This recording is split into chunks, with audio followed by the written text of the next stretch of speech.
Our vision and mission statement calls us to strive to be and to make disciples. The four-part series that we're engaged in now will help us focus on what it means to be and make disciples. The series is called Awakening Each Other to the God Who's Already There. Let me thank Leonard Sweet, who is the author of a book by that same title. I'm stealing heavily from his ideas and even his words. I'll tell you when I'm using his exact words. Awakening each other to the God who's already there. Last week we said the four-part series is based on three revolutionary notions. Jesus is alive and active in the world.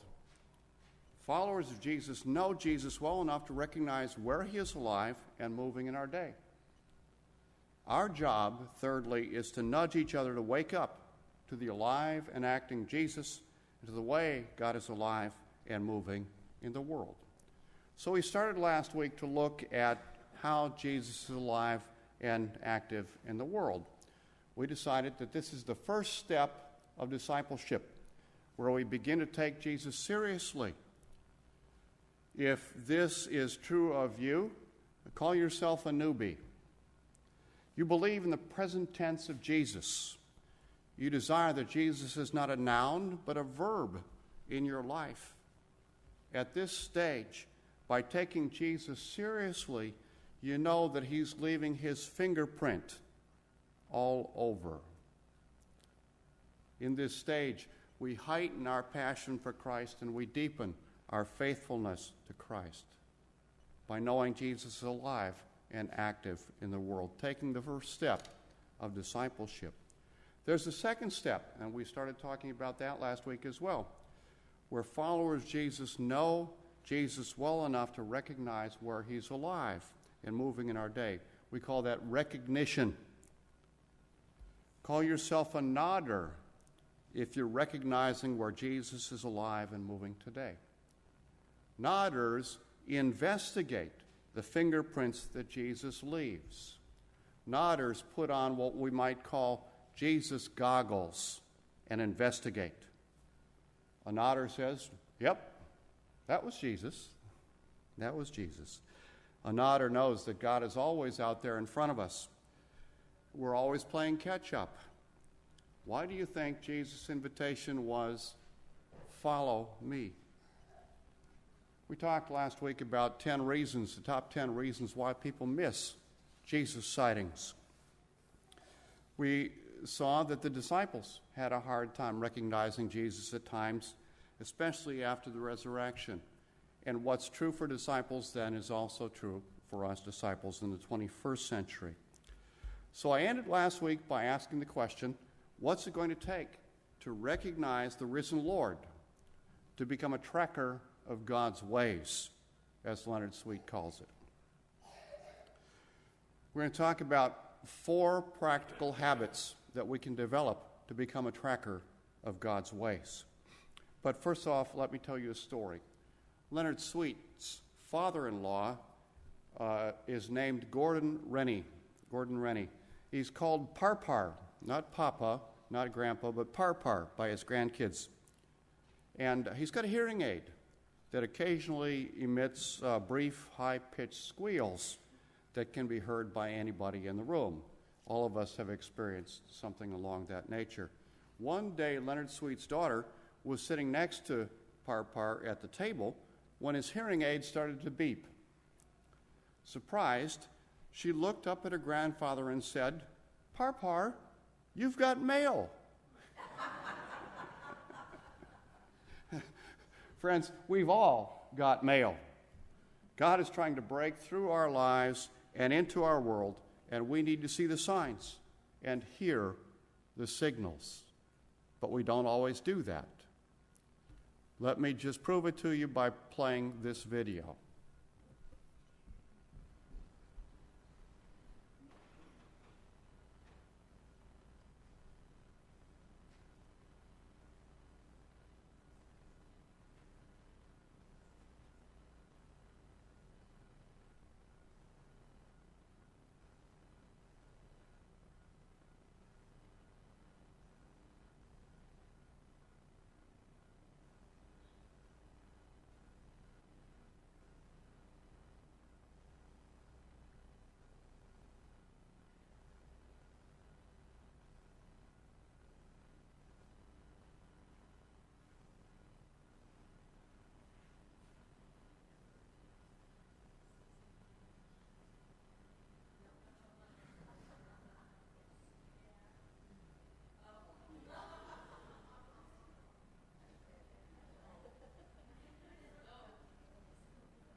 Okay, be honest. How many saw the gorilla? Okay, we've got a few. Not everybody. Selective attention.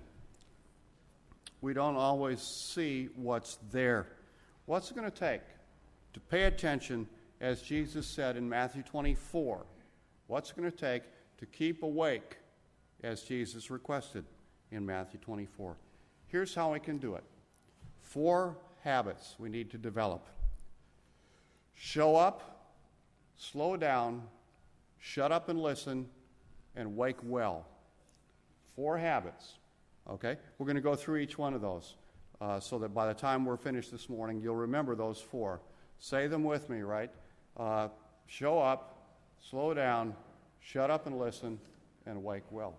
Okay. We're going to rehearse that again at the end. There'll be a test. All right. Show up. Woody Allen once said 80% of success is showing up. Nothing works in our life without participation. For example, when less than 40% of registered voters participate in democracy, democracy is in crisis. Things don't happen without participation. In other words, show up to life in what God is doing in life.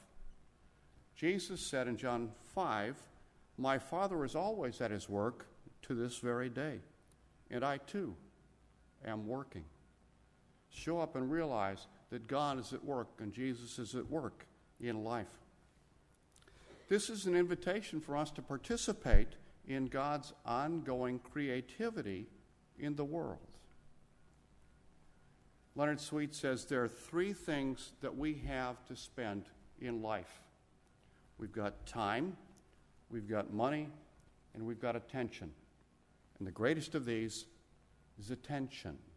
That's showing up.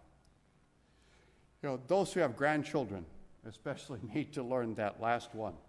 Attention is what we especially have as a gift to give to our grandchildren.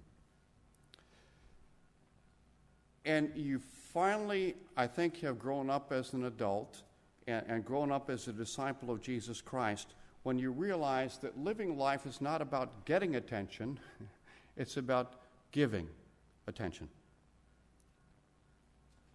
Giving attention. Did you know that God isn't lost? God isn't hiding.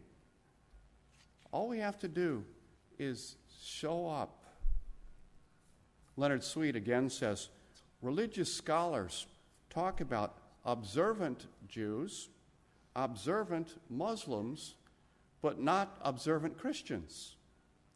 Why?